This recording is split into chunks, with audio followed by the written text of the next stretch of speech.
Everyone, in this video I will show you how to screen record on the iPhone 16, 16 Pro Max and 16 Plus using iOS 18. So let's get started. First of all, swipe down from the top right to open the control center. Tap the plus icon to edit control or simply tap here and hold it. Then you can see add a control, and from there you can choose the screen record option or simply search here screen recorder, and then just click onto it and it will be added to your control center, and this is as simple as that.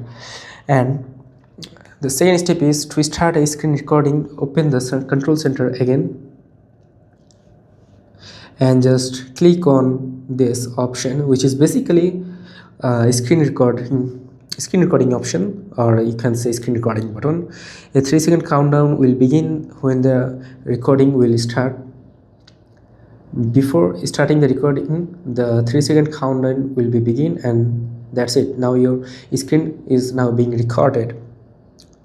And also remember that if you want to record your screen with microphone audio, then again start screen recording. Yes, before recording your screen, tap on microphone option like here and just simply click on it and then start recording, and your screen now will be recorded with the microphone of iPhone, and that's it. And if you want to stop the recording, just simply click on this option again, and that's it. Your screen record will be stopped. If this video was helpful, don't forget to like and subscribe for more iPhone tips. See you next time.